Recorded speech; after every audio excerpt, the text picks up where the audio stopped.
ان کا سوال ہے کہ جو نوجوان ہمارے ہیں اور وہ عالم نہیں ہیں، وہ دعوت و تبلیغ کے کام میں کس حد تک منسلک ہو سکتے ہیں اور کس حد تک اس کام کو انجام دے سکتے ہیں۔ اس کام کو انجام دینے کے لیے ان کی صلاحیت کتنی ہونی چاہیے۔ یہاں پر اس کو اس تفصیل کے ساتھ سمجھ لیں کہ دعوت کے کام کے مختلف طبقات ہیں۔ ایک کام ہے علماء کا، جو تفصیلی دعوت کا کام ہے، اور تفصیلی دعوت سے مراد علماء کا وہ طبقہ جو شریعت اسلامیہ کی علوم کو باریکی کے ساتھ سمجھتا ہے منہج سلف کی روشنی میں، تو وہ اپنے علم کے مطابق اسی حد تک دعوت و تبلیغ کا مستحق ہوگا۔ علم جس کا جتنا کمزور ہوتا چلا جائے گا، وہ دعوت و تبلیغ میں اتنا کم استحقاق حاصل کرے گا۔ ایک عام آدمی جو غیر عالم ہے، وہ دعوت و تبلیغ کے میدان میں داعی نہیں ہے، بلکہ مبلغ ہو سکتا ہے۔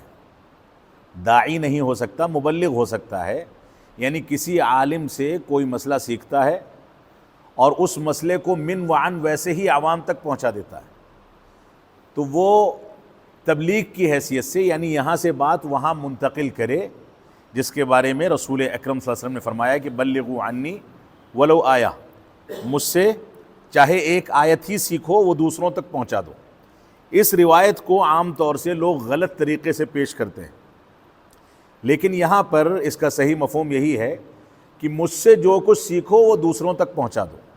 ایک عام آدمی کسی عالم دین سے کچھ سیکھتا ہے تو من وعن اتنا ہی بغیر کسی اضافے اور حذف کے وہ عوام تک پہنچا سکتا ہے، اس کا نمائندہ بن کر کے۔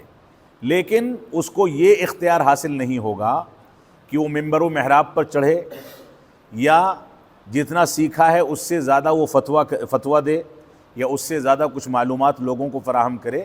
یہ چیز غلط ہے، اور اسلاف امت نے اس چیز سے ہمیشہ روکا ہے۔ بعض روایات میں ملتا ہے، امام مالک رحمۃ اللہ علیہ نے اس روایت کی شرح بھی کی ہے کہ مدینہ میں 100 سے زیادہ ایسے فقیہ تھے یا ایسے لوگ تھے جن کے بارے میں لوگوں کو اطمینان تھا کہ وہ شرعی علوم کی معلومات رکھتے ہیں، لیکن لوگ ان سے علم حدیث یا علوم شریعت نہیں لیتے تھے۔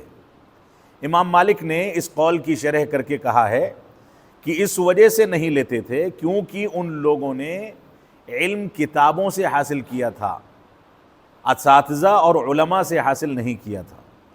لہٰذا یہ ایک حساس مسئلہ ہے کہ ہر شخص جس نے علم کو اس کے ضوابط کے تحت حاصل نہیں کیا ہے، وہ جا کر کے عوام میں اگر دعوت و تبلیغ کرنے لگے، فتویٰ دینے لگے، ممبر و محراب پر چڑھ جائے اور مفتی بن جائے، تو ایسی صورت میں وہ غلطی کرے گا۔ اور ایسے ہی لوگوں کے بارے میں اللہ کے نبی صلی اللہ علیہ وسلم نے فرمایا کہ فَأَفْتَوْا بِغَيْرِ عِلْمٍ فَضَلُّوا وَأَضَلُّوا، یہ بغیر علم کے فتویٰ دیں گے اور لوگوں کو گمراہ کریں گے اور خود بھی گمراہ ہوں گے۔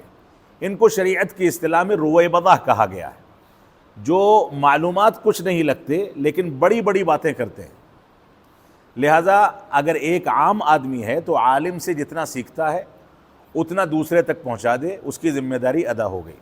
مزید تفصیل میں وہ نہیں جائے گا بغیر عالم کی رہنمائی کے۔